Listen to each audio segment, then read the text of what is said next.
Yes. We're live. Oh. Hey. Okay. It's the amount of things that we had to get to do to get here, but it's okay. Hey, Auntie. Hey, Ash.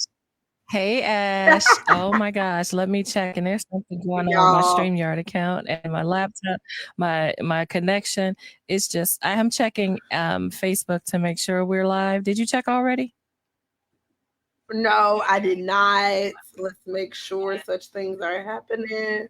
Okay, we're done. We're done. We're good. Like perfecto. Okay, let's try this again. Hey, Auntie. Hey, y'all. Hey, Ash. And hey, y'all.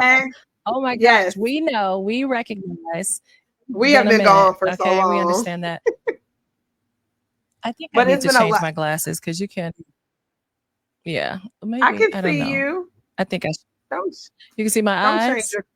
Yes, I can. I know I like them. They're funky, but when I pull my laptop back up, then okay, I don't know. Anyway, okay, so great, y'all. Listen, we celebrated a year of being on live on online. We did, and we weren't even here. We weren't here. So tonight is just, we're back and we're going to dive into some, I feel like I'm yelling. We're going to dive into some talks about things that are happening with the culture. We have kind of revamped. So we'll do another episode on how we talk about what we're going to discuss and what our vision and our mission is for this coming year for the podcast.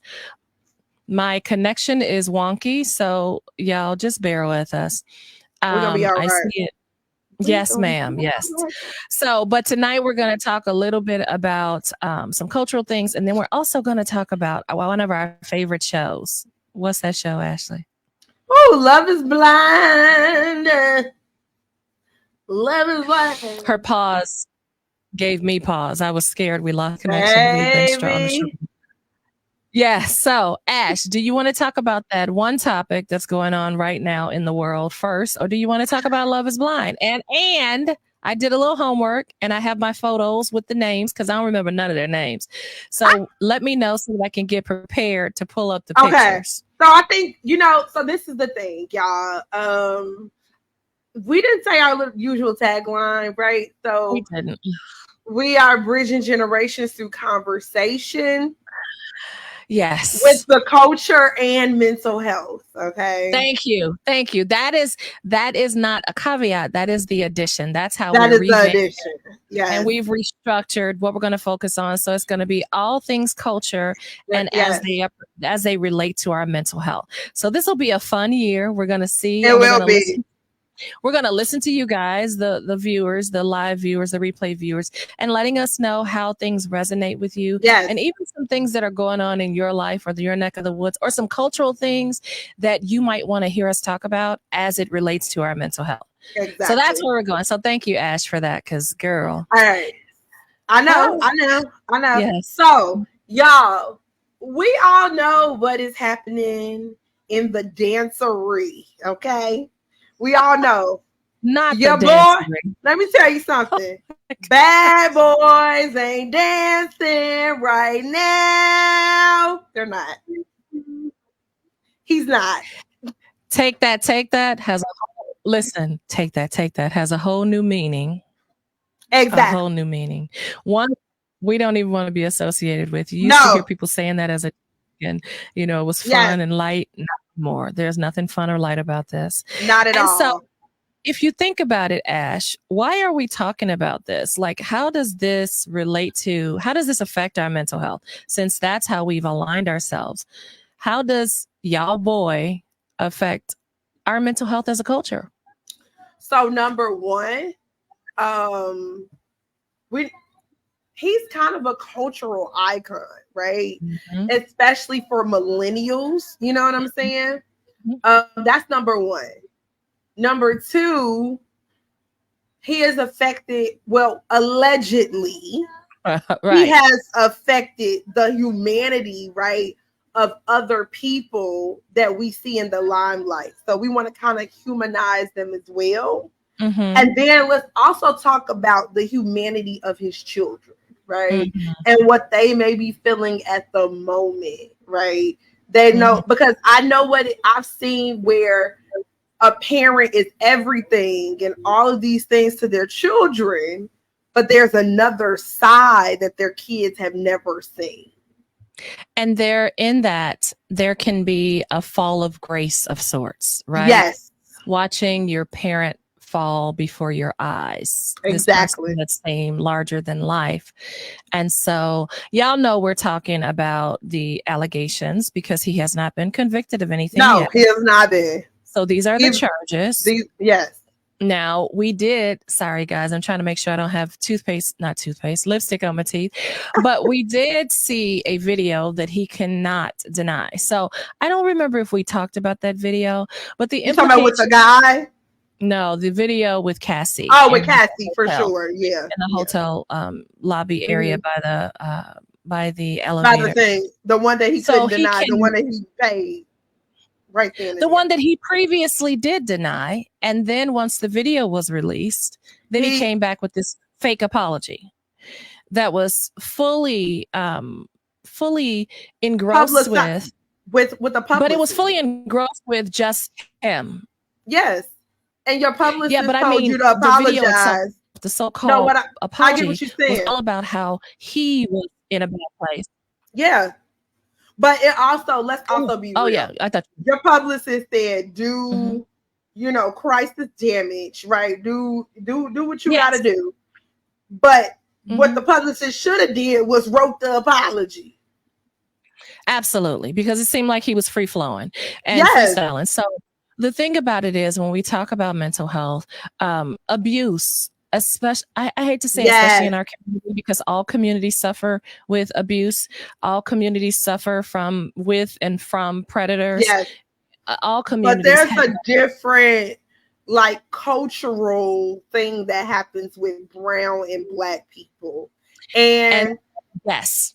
Now, why is that? Can we expound on that? Because I have my thoughts, but I want to hear from the millennial first. What are your thoughts on why it's different? I think there are cultural differences when it comes to adultification, right? And what I mean by that is we do adultify black children. That's number one. But we also have this high moral standard for adults and how children should be around adults and what you say about adults and what you think about adults and what you better not say about adults. In black and brown culture, you are supposed to walk around with this reverence, right? Especially because also our culture is very much intertwined in religion, which brings a whole nother level of patriarchy into the mix.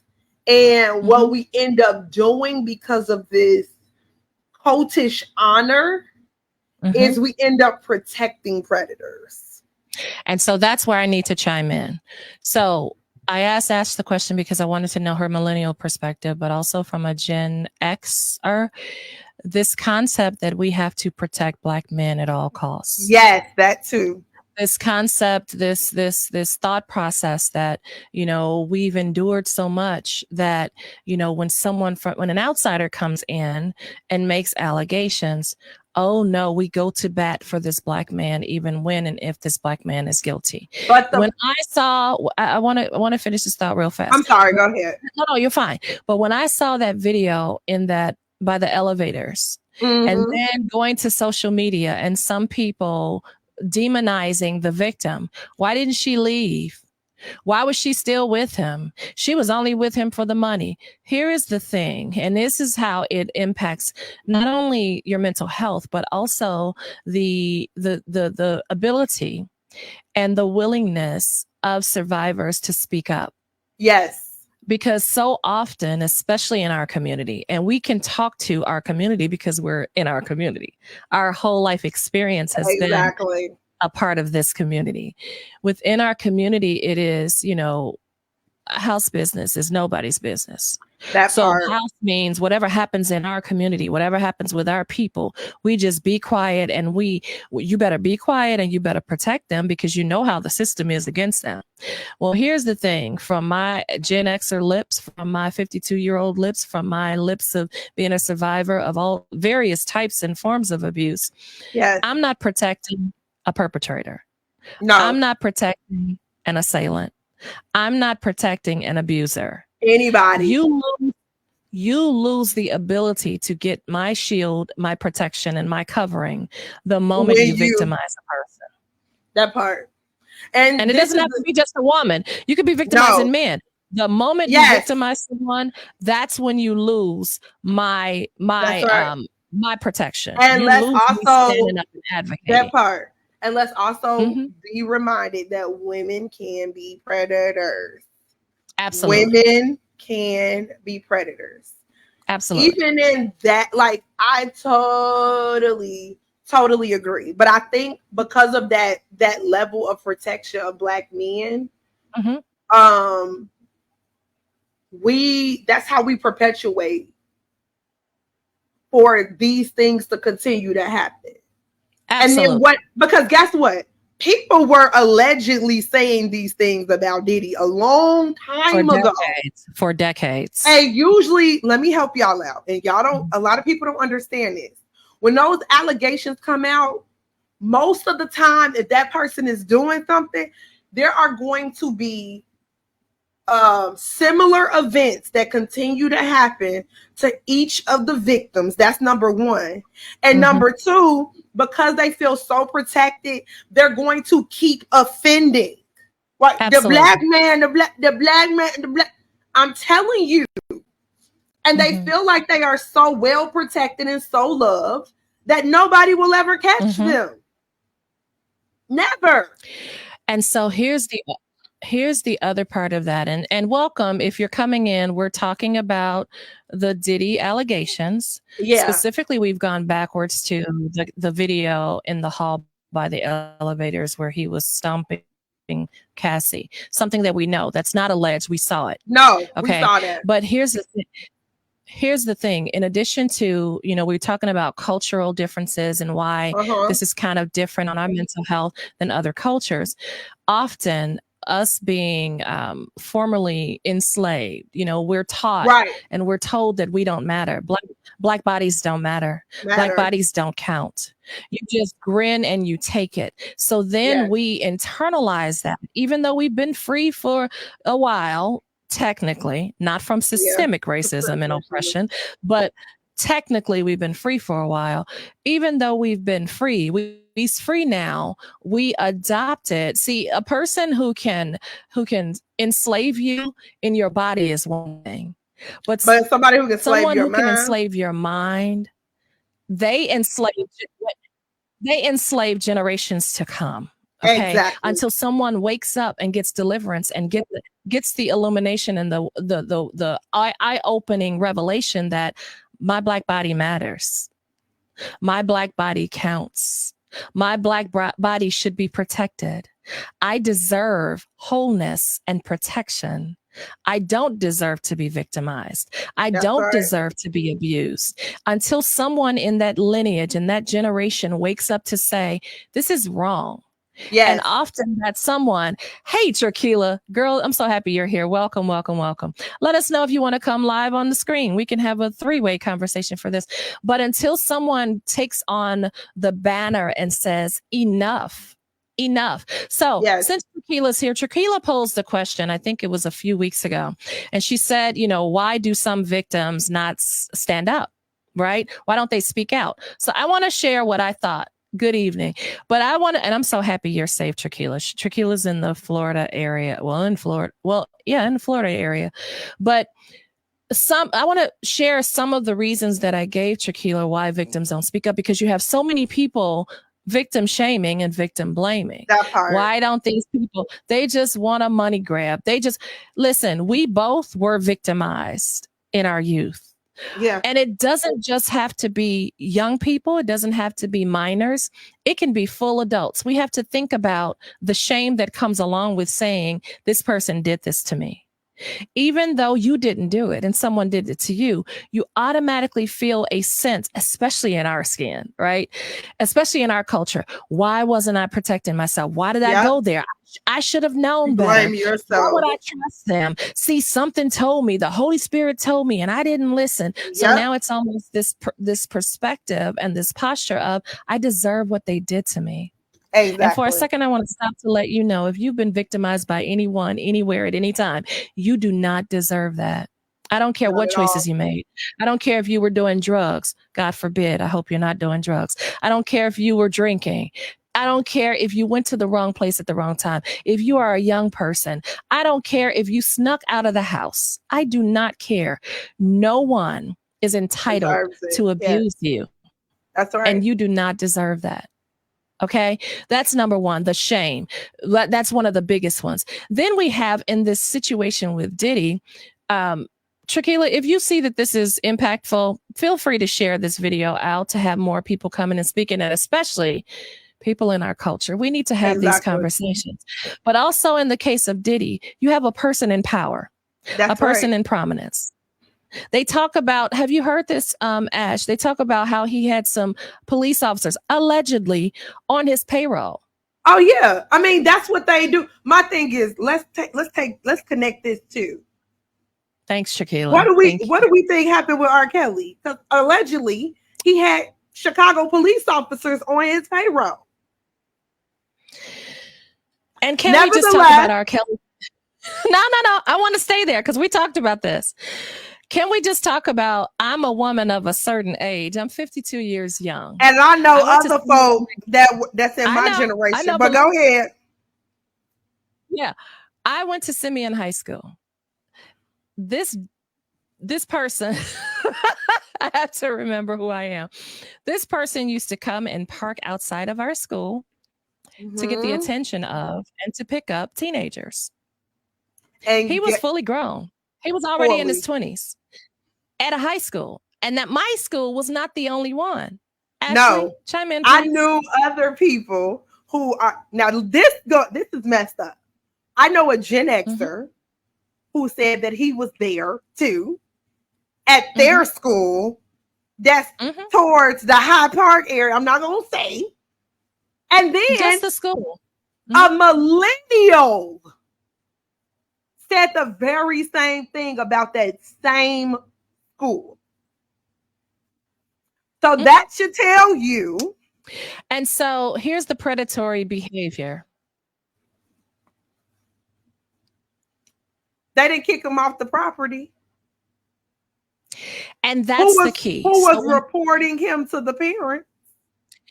That is the key. So when we talk about these people in positions of power, because sometimes that's the reason, that's one of the reasons why people don't speak up, because of the person's prominence and their power. Yes. Because of that, oh my God, he's up here. He's blah, blah. He said hi to me. He's so and so. Like that starstruckness. And then what we do is, well, she did it because that's so and so.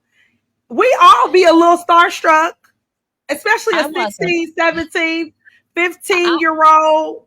I wasn't, but I wasn't starstruck because I was being abused. Exactly. My father. So I already had this thing against men where it's like, nope, stay away from grown men. I already had this an aversion to men, like they are predators in my head.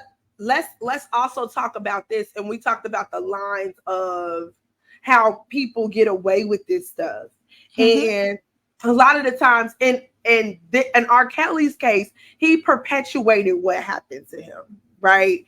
And I believe it was on Surviving R. Kelly where they kind of talked about somebody had done something to him, but this man, he had money, and originally. I believe his mom, this is what I remember. I believe the person that was his guardian had actually was saying something, but then whoever that perpetrator was, he came and paid his mother off. Well, guess what? Guess what happened? Now he has the power and he know what he needs to do in order to survive and still have this addiction. All I need is money. And so here's the thing. Because we can't have this conversation without a deeper dive into what makes a predator a predator. Often, unfortunately, and it's very unfortunate, often, unfortunately, predators were once victims. That's right. Not always, but often. But most of the time. Here's the thing. I can have, yeah, absolutely. I can have a sense of empathy for a victim because of their victimization. What I cannot have is empathy for a victim who was victimized, who becomes a predator. I have no empathy for you choosing to become a predator. Be a predator. I have empathy for you being abused. I absolutely do. But is that an escape? Is that a, get out of jail free card for you to just not at all haywire and now create abusers? Because one of the things about abuse that we should see, that as humans we should have, if and when we were abused and we're of a certain age. I'm not talking about a child, because a child's brain is not fully developed until about 25, 26, right? But if you are, because you can become a predator at a young age, right? Yes, because you were abused. I'm not talking about that. That is a different level of therapy that is needed, and some invasive therapy. But I'm talking about fully grown adults who have now gone and done to others what was done to them. There is no empathy in me. There's no empathy in me for that. Yes, I have empathy for what you went through, but you fully knowing what you now did to you, what you hated, you did it to someone else. That's right. And that's the part where you can still love your son who is a perpetrator. You can still love your brother who is a perpetrator because they are in that role. This is my son. I'll always love him. You should. That is a mother's love. That is a brother's love, a sister's love, a father's love. Love them all day long. But loving and condoning are two different things. Totally different things. Even as Christians, the word tells us that God chastens those whom he loves. He reprimands, he corrects, he will spank you because he loves you. So I can love you. I can love you and hold you accountable. I can love you and say what you're doing is wrong, and I'm calling the authorities. I can love you as I watch them handcuff you and remove you from the premises. And we're not just talking about R. Kelly and Diddy here. No, we're talking about period. We're talking about your house. We're talking about your children.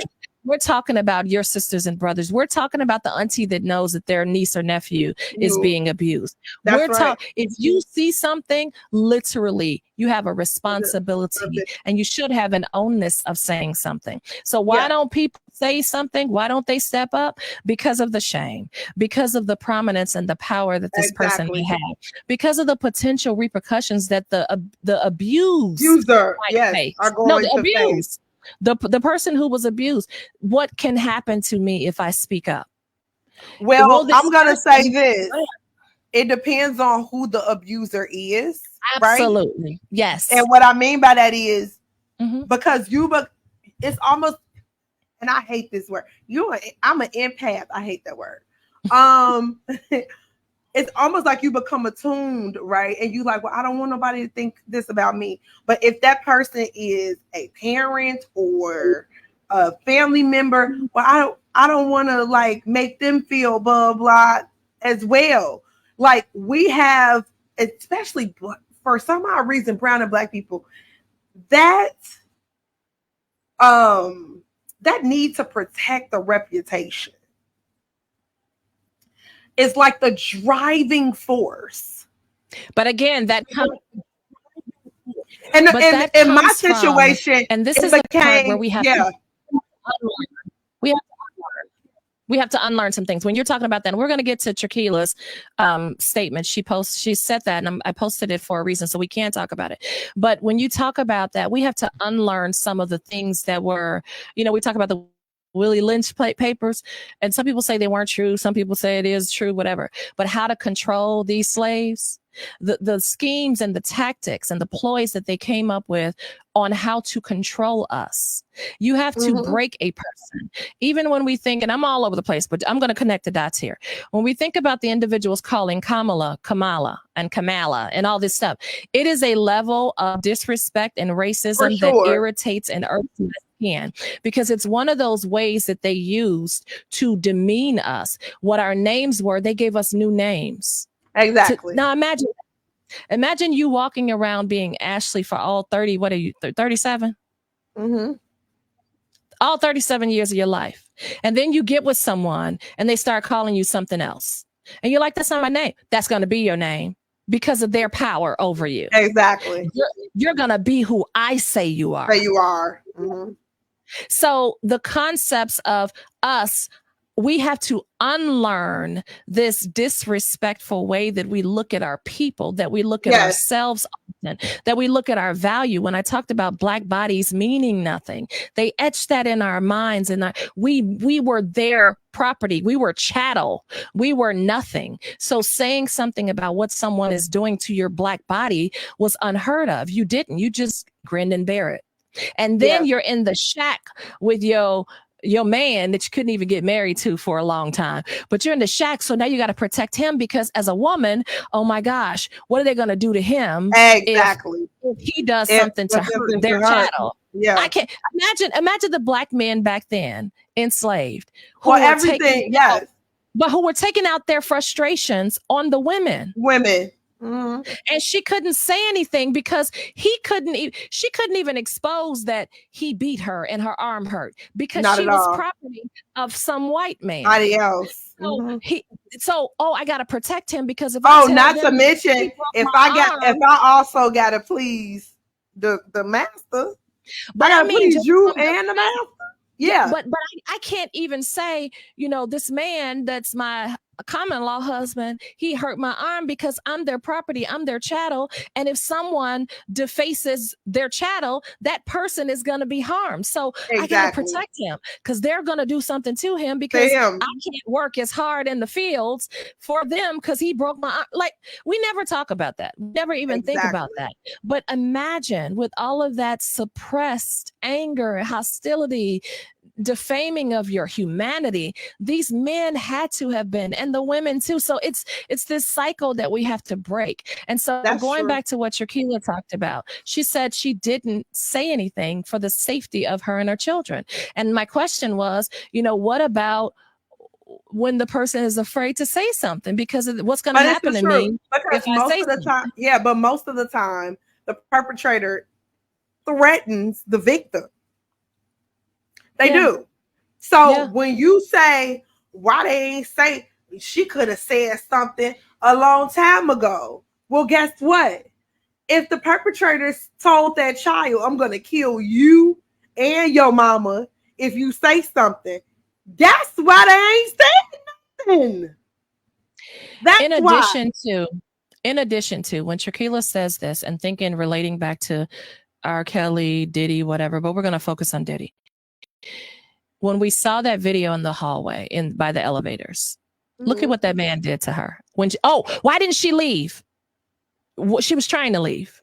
But also, let's talk about these. She was trying to leave, and you saw what he did. But let's talk about. But even in that, that's something like people like she could have just left. The man, the reason why the man not on bond is because they said allegedly that they know he's going to harm victims. We've seen that on the dang old video. Where was she gonna go? Exactly. Is what I want to know. Where was she going to go? And they have other things that are alleged, cars and all these other things. I mean, in the words of Ike Turner, I found you, anime. That's exactly what it was. Where was she gonna go that he could not find her? Did this girl just quote Ike Turner? I'm sorry. But yes. So I really want to appeal to people who sit with their judgmental eyes, blaming victims. Yes. I know. I want to appeal to them.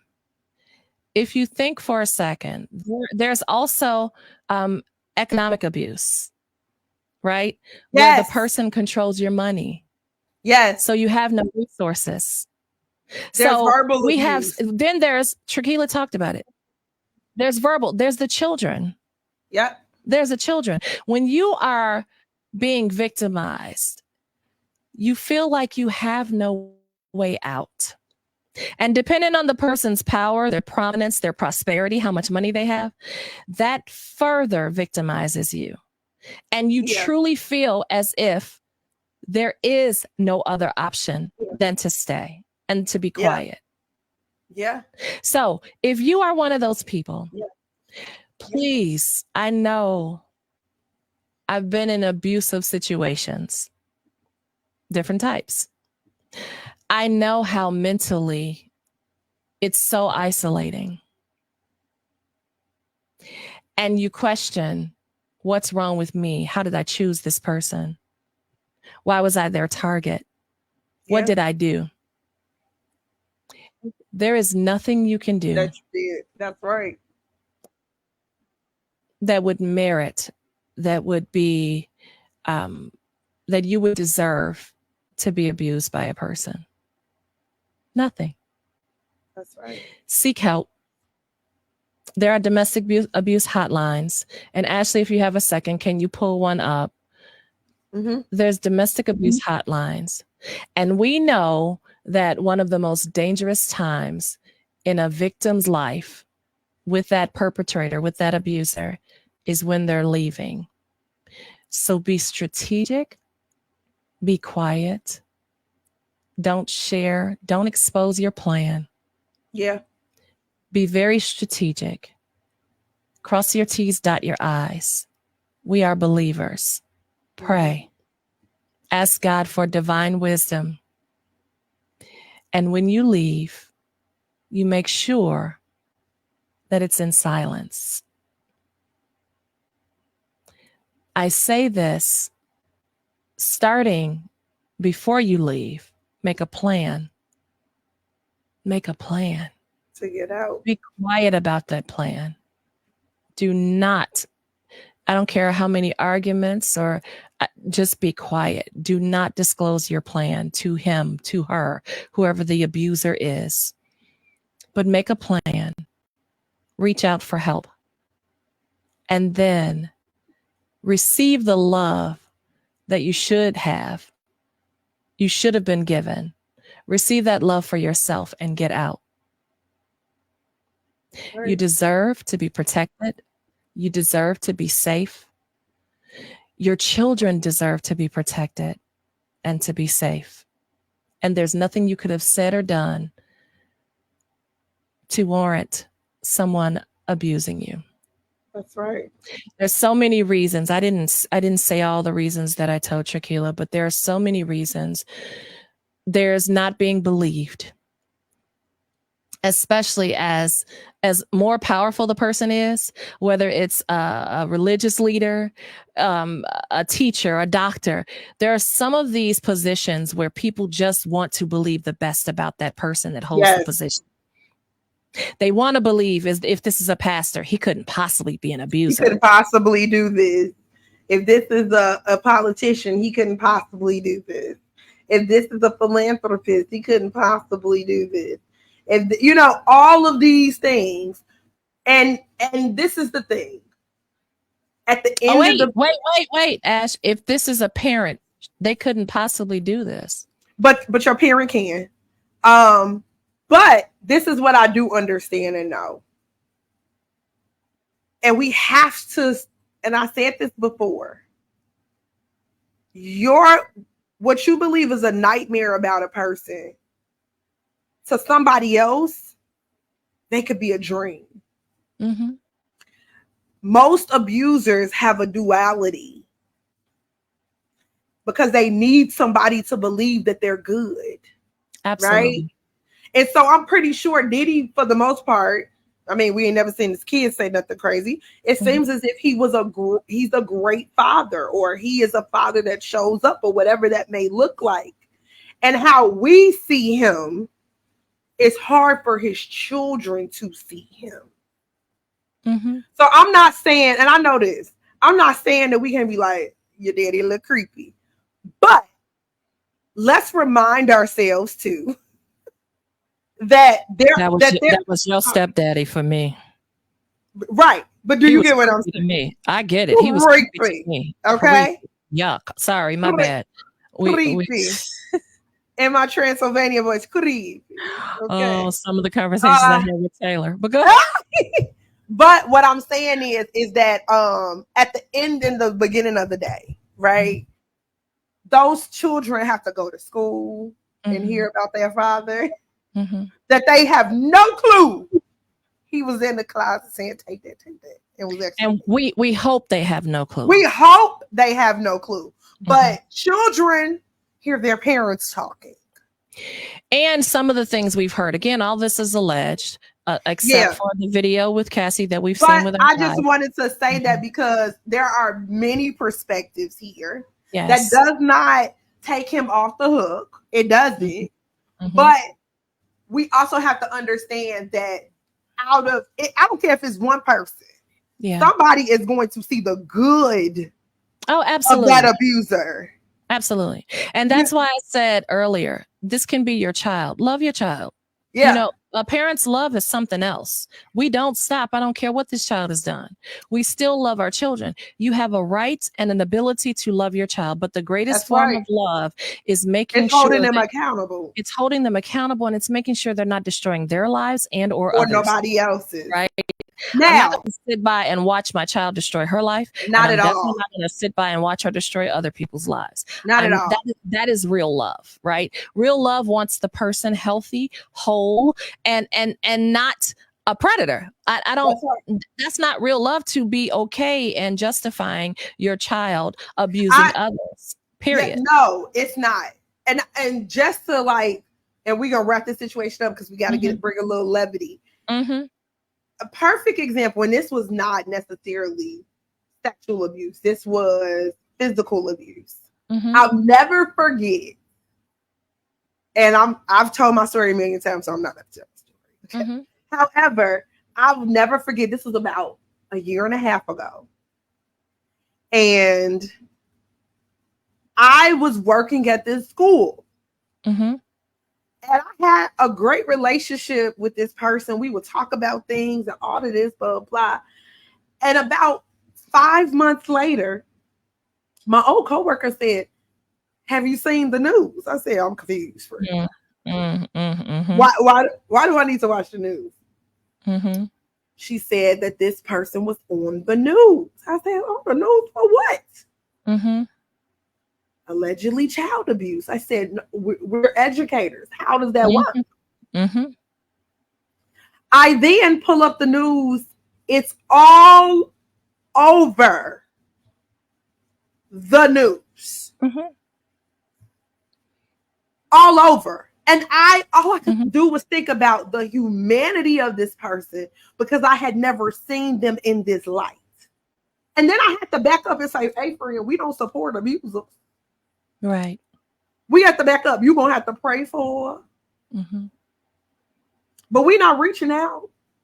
And so we're not saying, but that's what I'm saying. That doesn't erase the humanity of what I saw, the good of what I saw. However, and that speaks to Ashley, that speaks to two things can be true at the same time. Yes, two things can be true. He can be a musical genius. People always throwing that genius word out. He can be a monster. A monster. Both of those things can be true. At the same time. Amazing father, monster. Amazing educator, monster. Great pastor, monster. Incredible pastor, monster. Prolific pastor, and monster. Addicted. Do you... I mean, perfect example. Zachary Timms was amazing. Girl, please. That still hurts my heart. That hurts my heart. He was amazing. The way that man died hurts my heart. He was amazing. Incredible. But that had nothing, that didn't take away from the fact that he had an addiction. His addiction. Nope. That hurts. So that's what I'm saying. And what we're listen. And I know, Go ahead. No, I want you to finish that thought. My biggest thing is we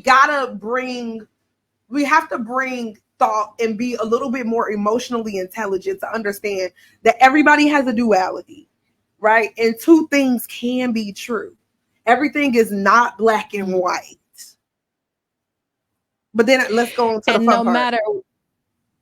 Wait, we're real fast. I want to remind people of this, especially us spiritual people, us Christian folk.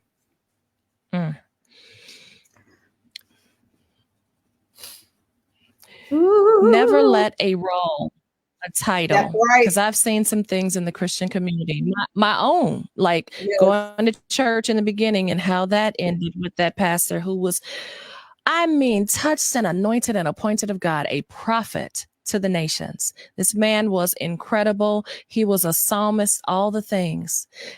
And the stuff I saw, we cannot get so spiritually attached to people. Or because idolize. first of all, the Bible tells us, that's what I was going. The Bible tells us not to put our trust or our confidence in man. So if I'm walking around worshiping a person because of their role in the church, I have now turned off my spiritual eyes, and I literally am led by my natural eyes. This pastor, this prophet, this prophetess, whatever you want to call them, we are supposed to be led of God. I want to remind you of that, period. Yes. There is nothing and no one higher than God. That's right. So when we're led of God, God will give you discernment concerning these leaders. And you might not even know. There have been times where it was actually 3 different pastors. 2 of them I adored. My God. I was like, when I tell you a follower, I was a follower of Christ, but I love the gift of God that was on them, that was in them. 2 different times in my life. One of them was in the early 2000s. I was watching this man minister one time, like I would, and I was in church physically going to a building, but I would watch him every Sunday, every midweek service. I was watching this man, anointed of God. One day the Holy Spirit said, stop watching him. I'm like, why, God? Why? I can't. I didn't do nothing. I don't understand. I stopped. Less than a year to 2 years later, a huge controversy came out. And I was like, oh God, thank you. Thank you for protecting me, that I wasn't fertile ground receiving horrible seeds from this person who had really turned away from God, was in that process of turning away. And God wanted me away from that. That was the first time. Second time, another pastor, amazing man of God. Out of nowhere. That's enough, Michelle. Stop watching. And there are things that are happening with this person where I'm like, God, I would have never guessed. I didn't need to know the business of this person. You might not know exactly what they're doing, but God wants to protect your soul, your mind, your will, your emotional being. God wants to protect you, your spirit man, from not receiving these corruptible fruit from these people that you just idolize. Keep your eyes focused on God. There's nothing wrong with being faithful to a ministry, but your ultimate faithfulness has to go to God first and foremost. Period. Yes. And last lesson for Christians, please. You see something, you are responsible to say something, even in the church. Even in the church. And Ashley can talk about that more if you want her to, about how shouldn't be in the church. I'm sorry, I had to say that. I'm sorry. You are responsible. You have to report if you see something. I just don't understand how we, and I'm going to leave it alone. I'm going to move on. I don't understand how we serve a God who believes in protecting the widows, feeding the poor, healing and delivering. The least of them, but we don't believe in protecting victims. That is nuts to me. I'll never understand. That means that your reputation is more important than the God and the Jesus that you proclaim to believe in, and you do not have the same values as him. Amen. And we're going to move on. We need spiritual teachings on how to protect the vulnerable on all levels, how we should never be abusers. That should be one of the main teachings in the church. Instead of staying with this person, you took your vows and stay with them for life. Now you're demonizing the victim, giving them this corruptible so-called Christianity. But a lot of the times, but let's be honest, we keep saying we're going to move on. But a lot of the times when that is the theology, there is religious abuse there as well, where you're telling this your church, do what you supposed to do for your church. Shut up. But that whole, you can pray them through it. You go to your pastor and you're being abused and they tell you we're going to pray and we're going to bind and release. No, we're not. Hey, it ain't how about you as the how about you be a mandated reporter? A mandated reporter, and also how about you be the real man, as some people say, of God, or the woman of God, and release this woman from that abusive home. Give them shelter so that they can and report. Be the mandated reporter to report this person. And let a jury of their peers convict them. You don't deal with the conviction. That ain't got nothing to do with you, but you be the mandatory reporter instead of telling that woman to pray, bind, and loose. And I'm gonna pray for you.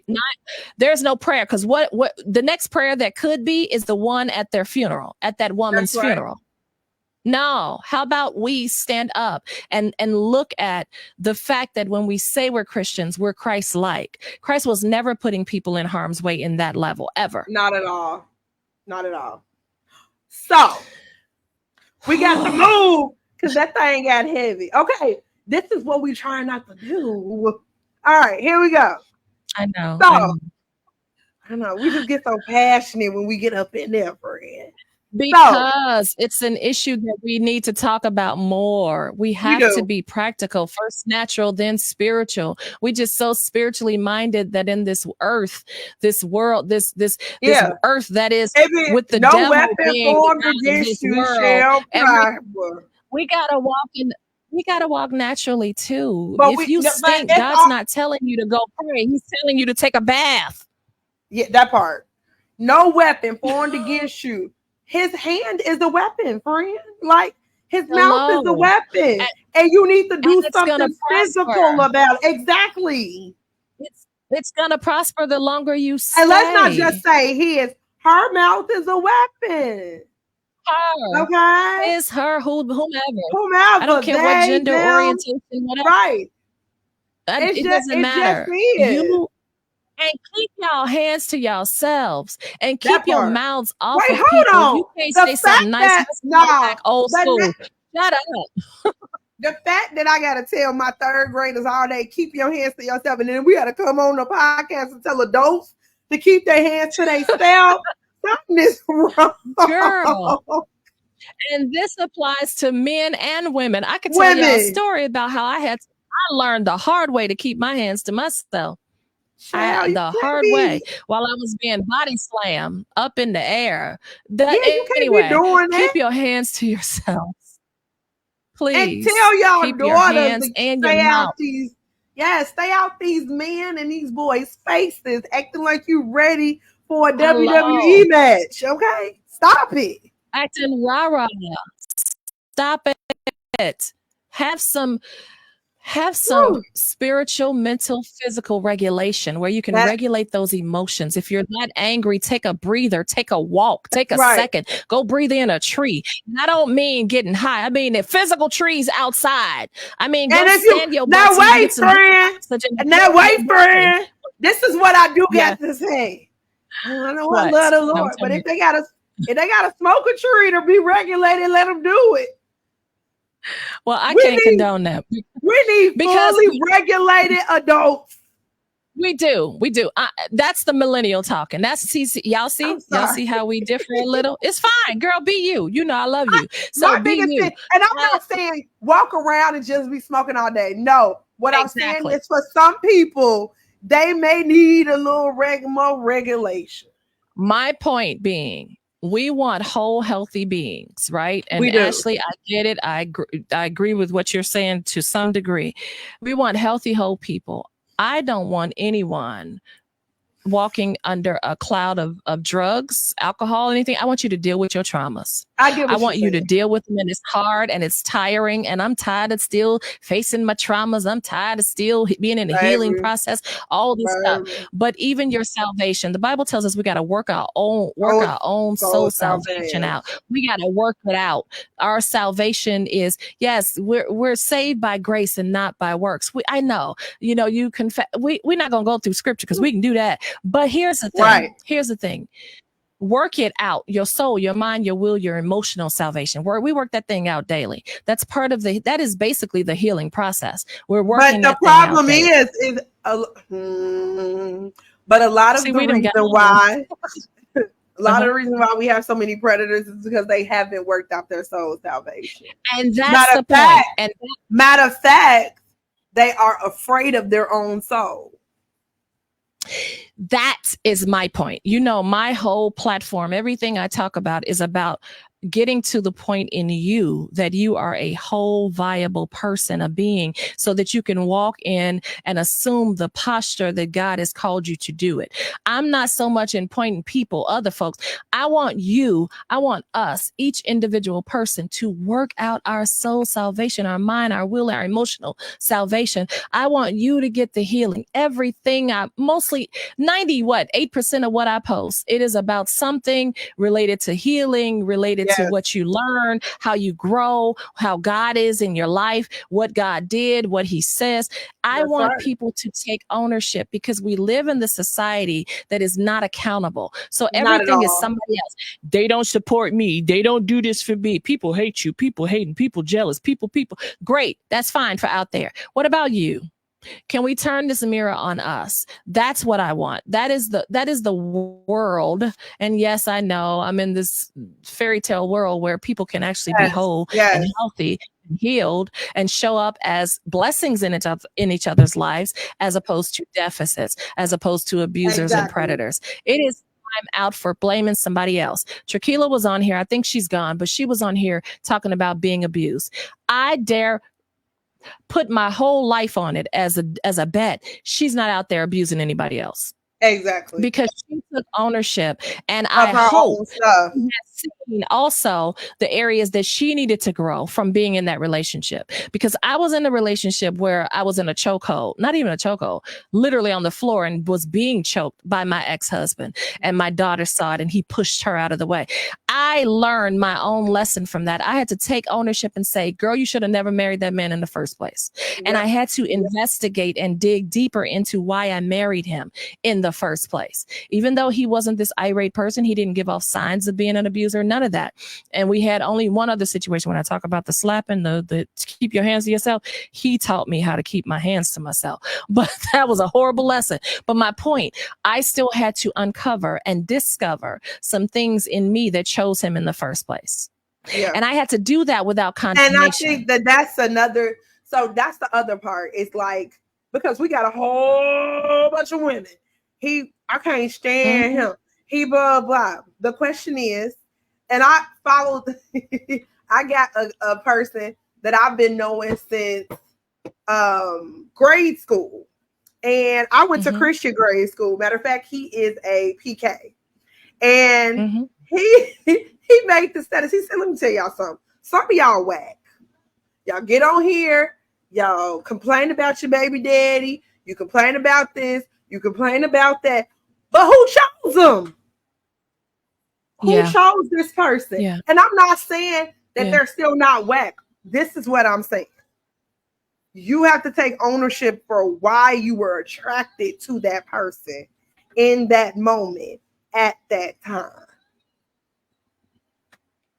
And that is a tough conversation. And this is why I said this is not a condemning statement. That was not out of condemnation. Yeah. But you gotta take those. But this is the thing. That's even with sexual abuse. It sucks. And we talked about this before. I can get myself up into this, friend. But I do have the responsibility to dig myself out of it. You have the responsibility to heal. And even when we are in abusive relationships, take time. Don't jump into another one. No, get your healing. Get your deliverance. Get some therapy. Figure out where in my relationship, my relationship with myself, did I open myself up? And that's not blaming yourself. That's taking responsibility for the parts that you can own. That is so that you can protect yourself from the next one being a version of the last one. This is how I'm married now. I've been married 12 years, been with them 13 years. I'm not married to an abuser. Right. That man has never put his hands on me. He don't sit up calling me names. There's nothing abusive about him because I took the time to heal and really invest in. Michelle, what was going on with you where you could actually choose this person in the first place? Exactly. What was happening? And what was happening? I was running from me. I was running from those places that I needed healing. I was running from those areas that were broken in me that I just put Jesus on it. I just put Jesus on it. I didn't heal. I just went to church. I just prayed. I was in the choir. I did all the things, but I was not actively healing. I was not actively confronting my traumas. So, but if I had just run into another relationship, he likely would have been a version of the former. Yeah. He likely would have been a version of the former. So, but guess what? That's a good segue to love his. Girl, we only have 5 minutes left. Actually, 4. Hey, I think we need to save Love is Blind for next week. We owe them a real show because we ain't been here. Okay. All right. So Love is Blind. All righty. Y'all, listen. Ashley, did you get the number to domestic violence? I'm about to get it anyway. No, I got it. So it's 1-800-799 the National Domestic Violence Hotline.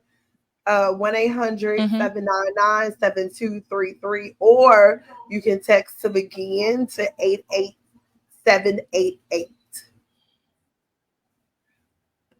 I cannot, for some reason, I don't know what's wrong with my StreamYard. I can't comment or type in here. So I hope you guys heard the numbers. I don't know, it's something going on. But so I hope you have that number. Please make a plan and then get to safety. Yeah. You are valuable, you are loved, and you are worthy of safety. Okay, so Love is Blind. Love is Blind. Love is Blind. Oh my goodness. Let me go ahead. Oh my God. Please. So let's start with Rolex Man. The man who let us all know he had a Rolex. Okay. How rich he, but the crazy part about it is some of them were saying he never really talked about his money, but when he was in the pods, he did. I have money, I'm rich, I'm blah, blah. I felt like his value, I think that's Leo. His value was in, so I'm going to say this. This was a valuable question. We don't have to go through everybody tonight, but I think that this was a valuable question. Will this person want me for me, or will this person want me because I am wealthy? But I think he said it so many times that we God dang. Like outside of that, who are you? The person what? I couldn't hear you. So I said he said it so many times. Does this person want me for me, or do they want my money? That it was God dang, sir. Outside of you being rich, who are you? So it was that, and then it was Brit. I think he was in there. Can you see that photo? Yes. And then Brittany, do you see the photo? Brittany, I don't think so. To me, she just seems very materialistic. Even though she said, well, I could have been with somebody who had money and so. Ma'am. My next question is, do you date anybody who doesn't have money? I doubt that she does. Thank you. It's giving. So it's giving. I need to be pampered every week. But go ahead. So I'm thankful that they did not show us anything beyond the pods with Brittany and Leo. Leo continuously, and I'm going to echo what Ashley said. He continuously, and we're talking about Love is Blind season 7. He continually talked about he's an art dealer, and I've got money, my money. I want someone who doesn't want my money. Yet I'm going to be like talk about my money. I'm going to be like a phonograph. I'm an old person, y'all, with the record spinning and repeat. I'm going to keep talking about my money, but I don't want you to want me for my money. I really thought like he was on here just as a dare. It didn't even feel real to me. It didn't feel like he truly was trying to find love. It just found like it seemed like he was bored. And so he did something because he has money and he has nothing else to do with his time. Yeah, I was glad to say goodbye to them. Okay, come on to the next one. We don't want to tarry there with them. Not at all. There's nothing. It's nothing to see here, friends. Wait. Okay. That's hey, the wrong Robert. place. I went the wrong way. Oh no, girl. I'm tripping with my screen. Okay, I thought we'd go right to. Let's go to. Tell Robert Alex. that he got to pay us for 2 seconds. What'd you say? Tell Robert he got to pay us for 2 seconds of advertising. Oh God.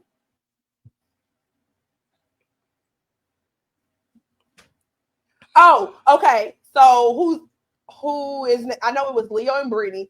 Then next was who? Alex and Tim. Let's do Alex and Tim. Oh, Alex and Tim. Let's do Alex God. and Tim. Okay. My connection is so bad right now. Some people, okay, I've heard some people say that they felt like they were trauma bonding because they talked a lot about like losses, right? Losing this person, losing that person, this and that. And I can't. So this is the thing. I can't say that there wasn't a bit of trauma bonding, but their connection did seem somewhat real, is what I'm going to say. But there is something about Tim that feels very domineering to me. But there's also something about Alex that feels domineering, but she can't really control him, if that makes sense. So let me chime in here. And she also wait. She'll keep going. Yeah, I gotta chime in because I see you feeling your help with Love Is Blind. But so wait, Alex. I am so indifferent with Tim. I am truly indifferent. If he was on the show or wasn't on the show, I probably wouldn't feel one way or another. But I would be okay either way. But Alex, that girl needs some help. And the reason I say that, you are 33 years young, a whole 33, and you don't know that you don't put your hand on a man's mouth to cover his mouth to stop him from talking. But I think also she's the kind of girl that when she gets mad enough, she can be verbally abusive. Again, you need some help. Therapy. Yeah. Okay. Better help would be really good for her. And then he said that she called him a name, called him out his name. And I'm like, what name did you call just him? met this man. You just met him 12 minutes ago. Like I've been married to this man and he was 12 years. I've never called him out of his name. Why are you 33? We're not talking about 22. Called man out of his name. But my thing is, and this is the thing, Tim, when she pissed him off, I don't go to war often, but when I go to war, I'm gonna win. So wait, let me. He looked like he was done, and there should be. Listen, we all need boundaries. He should have been done. You met this girl 15 minutes ago, and she has put her hand over your mouth to cover your mouth to tell you to shut up, and she's called you a derogatory name. It is time to be done. There's nothing else to talk about. But I think also, because she said this when they got together with their friend, I realized like if we broke up, I don't know this man's number. I don't know, but yeah, you realize, right, that whatever you had was about to be over. But why does it even have to get to that point? Why?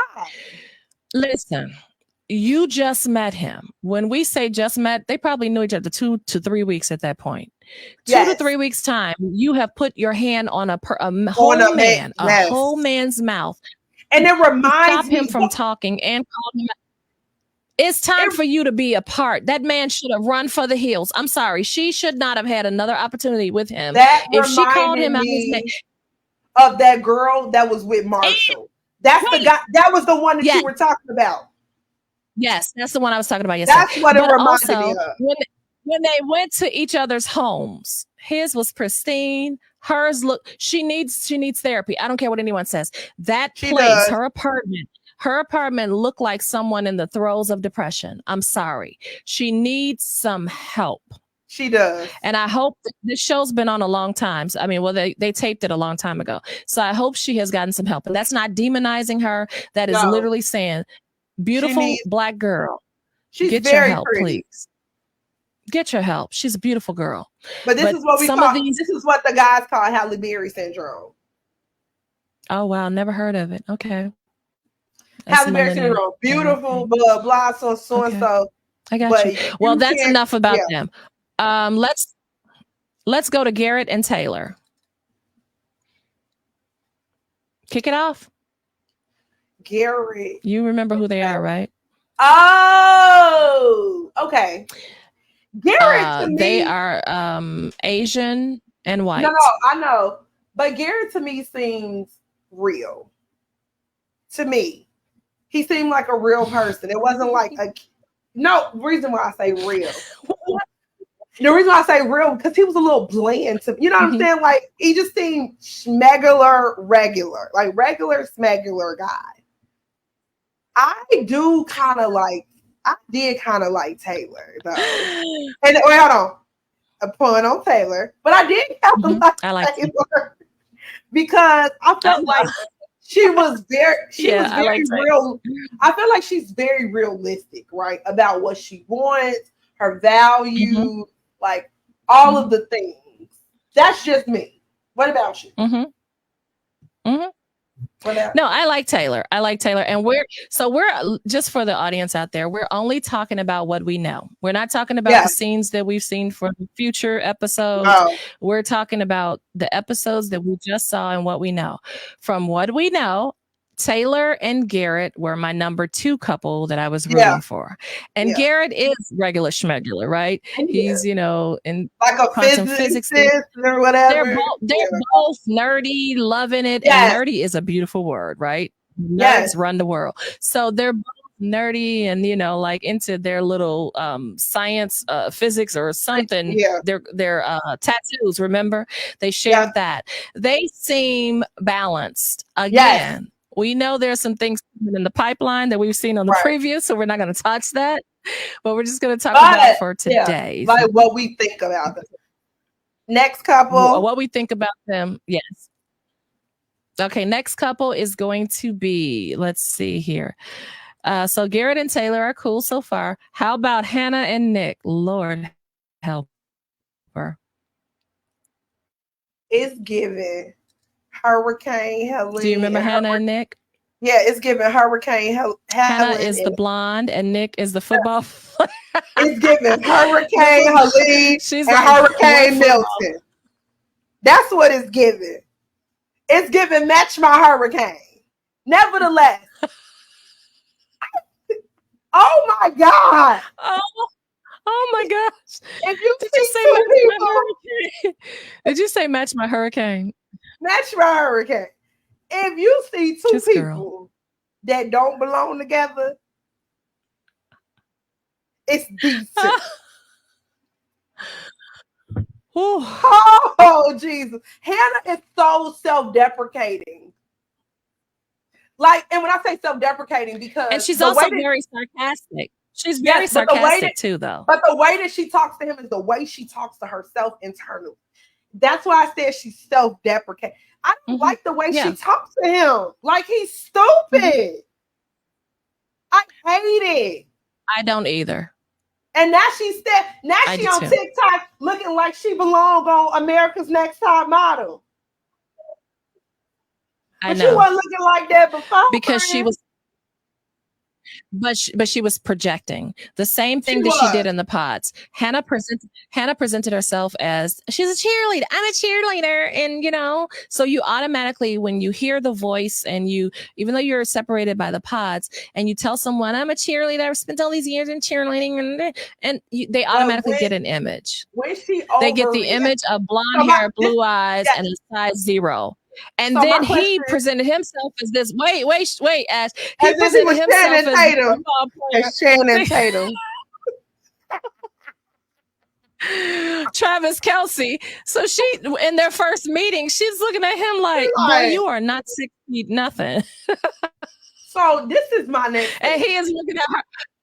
when he was riding that little goat donkey thing with that old lady, and she had the audacity, I feel disrespect. Huh. That's it. That's somebody auntie. She just he's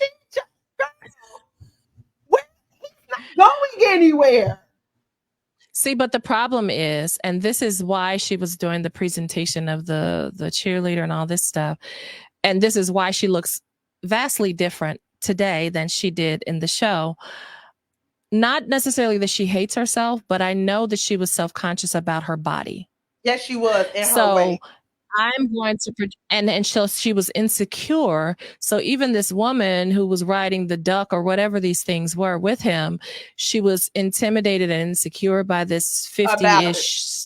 But even woman, in that, I just feel like she doesn't take him seriously. And I don't like that because when you can tell the difference between when Nick is joking and when he's actually being serious. And when he's actually being serious, she does not take him serious. I don't like it.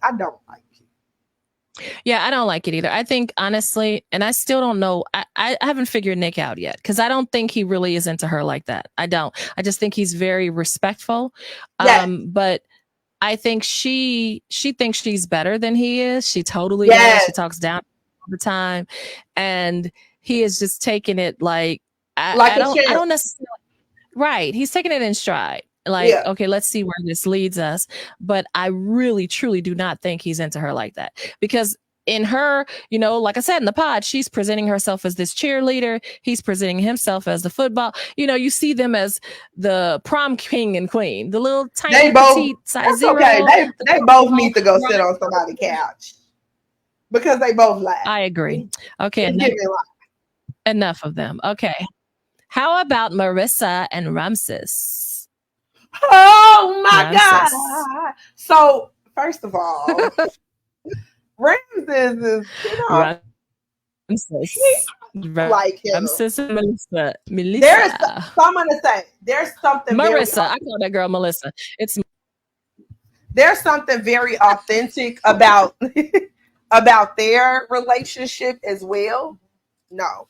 There's something very authentic about their relationship as well to me. For some odd reason, they kind of fit together. And I like Marissa, but at first I was like, oh my God, she is always up in the air, in the clouds somewhere. But then as I started to see, I'm like, okay, she got a little ground into her. Okay. I do like Ramses because I would say he seems like a person who sticks with his conviction. And I think I like he does. Yeah. And I like the fact that he's very truthful. Like, I don't like this. I like this. Yeah. Yeah. I like him. I like both of them. I was a little hesitant in the beginning. I was hesitant in the beginning because she seems very wired and always like on 10 and I'm just always talking and I'm just always and life is great. And why do we do this? Why do we do that? And oh my gosh, I love this. And from my past. And I remember and he seems more like, yeah, so what are we going to do today? And he's more laid back. Yeah. So it feels very introvert extroverty to me. And I know that introvert extrovert can work. I won't tell you how I know that, but I know that it can work. I love his authenticity. I love the fact that he presents the same way that he shows up. Like it's not these different people. So you meet him out of the pods and he's different than he was in the pods. He's the same. But she surprised me because she seems self-aware. So it's like beautiful that she seems self-aware. Now we're not going into all of the episode because we could be talking about her mother who when I tell you we're gonna talk about that later. But I didn't know that Ramses works for a nonprofit. That makes a lot of sense for him. Absolutely. So, but let's get to the juicy part. Rooting for them. Rooting for them. Okay. So we have two. Wait, we're going to save the best for last. Let's do Monica and Stefan. Oh my God. Well, you know who that is, right? Come on, Ash. Monica and Stefan. Monica is controlling baby. I don't care what y'all say. Monica is controlling Betty, okay? And that guy, he's self-sabotaging Sam. So you got controlling. No, let me take that back because they got it around. You got controlling Katrina and self-sabotaging Sam together, and it did not work. And he ultimately, we talked about this before, like he did not think he was good enough for this woman. And so he ends up sabotaging, but at the same time, she feels like she's so far up here. And she has all of these like expectations, which seem to be overwhelming for him. I'm gonna let you finish the rest. Thank you. So I agree with Ash. I do believe, and he said this in the pods. You and I talked about this yesterday. He said it in the pods about a previous girlfriend that he self-sabotaged the relationship because he didn't feel good enough for her. And so he took that same, apparently he hasn't really gotten any intensive therapy, even though he said he did. I don't see the results of that, but he seems to be doing the same thing with her. And then she comes in this, I'm so used to men who are like astronauts and brain surgeons, and I'm puffing up, y'all. I really am. But I'm so used to a certain caliber of men, and he's just a mere little electrician. Like he plays with lights all day. But I decided I tried something new, something different, and go out on a limb and give this poor pauper an opportunity to be with me. And oh my God, you don't have to bring me a YSL bag, but you told me in the pod you were going to bring me flowers, and I have yet to get my flowers. Flowers. Where are my flowers? Okay, let's go out and get groceries and flowers. No, flowers. Do the next one, Ash. Do the next one. And let's go out and get wine. No, say something. Flowers. Oh, and flowers. And flowers. I'm just like, girl, shut up. And more flowers and flowers and more flowers because you promised. But guess what? Because in the pod you told me you were going to give me flowers. But guess what? We haven't even made it through this experiment yet. You haven't even given me an opportunity to be in the real world with you. That poor man was looking like, if I got to deal with this for the rest of my life, I got to get up out of here. I got to go. I'm opting out. So not only do I think that he's self-sabotaged, but I think also he was pulling her down off of her pedestal with what he did. We're not going to talk about what he did. But we'll talk about hold on. But all of them tangents he was going on, baby, I couldn't take it. Did you see the episode where he was just going on and I said, girl, the endless talking. Ooh. And listen, here's the thing that I think about men who are like that, and I could be completely wrong. I think sometimes men are like that because they read somewhere or one of their boys told them women like men who can talk. Women like men to talk. We don't want that. Can I put this out? Listen, can I please? And I'm going to speak for all womankind. We don't want senseless, baseless rambles. We don't want depth in our conversation. We like in depth. We like a man who can sense that an issue is transpiring in the relationship and he initiates the conversation. We like life planning. We like men who share thoughts and ideas. And if we're watching a movie, we can talk about the movie and go in depth about the movie. If we're both spiritual, we can talk about spiritual things. If we're both into politics, we can talk about political things. But the endless, senseless rambling. And no, thank you. I just want to do him like this. Okay. Next couple.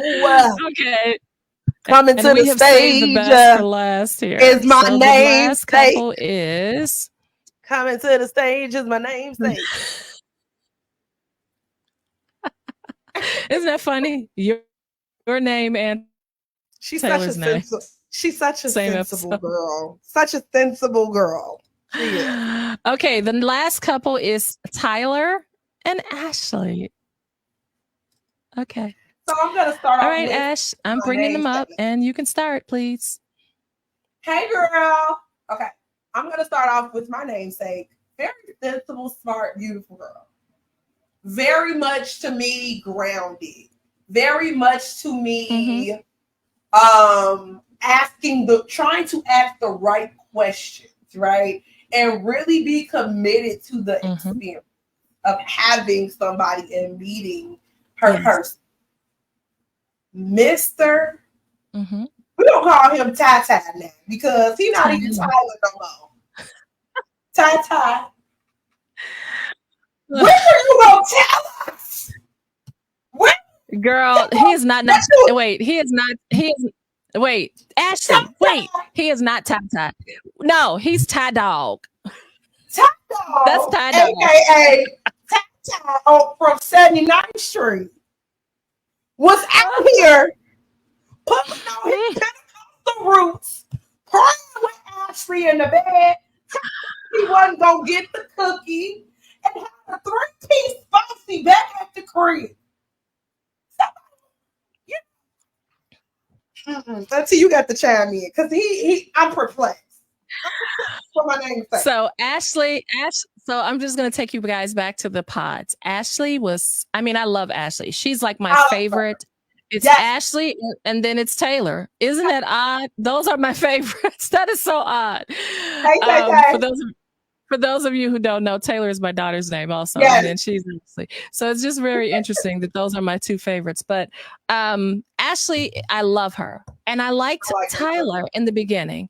I liked him so much. Like, this man is leading. Vulnerable. He is vulnerable. He is leading in prayer. He is seemingly open and seemingly honest. You hear me say seemingly. She is open. But here's the thing. He told her he loved her first. And I was like, ooh, Ash, you're going to lose him unless you open up. And she told him. So she let down her walls because you could see her walls up at first. Yeah. Even though I loved her then and all those things. But she was still a little guarded, which is wisdom. Right? We need to be guarded. We need to use our eyes of wisdom. So she was a little guarded. She let her guards down. She did. And she said, I love you. And she opened up and they met and he loved the way that she looked. Their embrace was amazing. You could tell they were both attracted to each other. It's like, oh my gosh, the sparks are everywhere. They're going off. Excuse me. This is going to be great. And then you hear the balloon lose its air mid-air. It's crashing. It's about to burn. I know we're not going into detail about this, but I just want to know how you have 3 children that you don't disclose in the pods before the engagement, on the vacation, after you get engaged. How do you not disclose this information until after you've met my father? My daddy out here crying, big crocodile tears, like, you better protect my daughter. Okay. I'm all about protecting her. I'm all about supporting her with her decisions. I give you my hand, my approval. How do you wait till after this? My father is pleased. And then you spring some 3 children talking about sperm donation. And so we can't even go deeply into that until next week. No, because we got to continue this thing because, baby, I'm so very confused how he got a 3-piece from Harold back at the crib. And nobody knows. And then you gonna wait. You got the audacity to, y'all been talking about kids and kids, and you got the audacity. So, you know what? What should happen is every time he goes somewhere, somebody should muck the heck out of him. He walk in the store, muck. He go to the gas station, muck. He go to the barbershop, muck. Every time he walk in the door, muck. I'm sorry. Oh my. Oh my. In the words of somebody, we were rooting for you. We were rooting for you. What is wrong with you? Like, this was my favorite couple. And then he had the audacity to get all choked up that last time they were friends. Sir, you weren't choked up for any reason. You were convicted by the Holy Spirit was in the back of your ear with dirty. Hey, you should tell about them kids. Stop lying, little boy. Stop lying. Girl, the Holy Spirit had his vocal cords twisting and playing jump rope with him. Okay, that's why he was getting choked up. Holy Spirit was in there doing this with his vocal cords. Trying to tell him, boy, be truthful. And men, here, listen, come close. Disclosing the full truth, boom, after denial, deception, or something, or omission is a lie. It's a lie. And you do not get brownie points because you finally came clean. No, that's not honesty. Because honesty, you didn't give me the choice to figure out whether honesty is disclosing before. It's going back to what Ash just said, giving me the choice, giving me the full picture in the beginning. And then I can choose if this is part of the picture that I want in my life. If this is part of the journey that I want to take. But then also, anything less than that is deception. It is. And it is never good to build a relationship on deception. No. And it's you will be in hell the rest of your relationship. And now I'm going to end it like this, because now it's saying to namesake is, what else are you going to hide from me when you think that I'm not going to respond the way that you want me to respond? Which in turn is control. It's control, and it's also what else are you gonna hold and not tell me because I'm not gonna give you the response you want? That's also very immature. That's what children do. I'm going to keep this from my mother. I want to go to a party, and I know at the party the parents aren't going to be there, but I'm not going to tell her that part, because if I tell her that part, I'm not going to get what I want.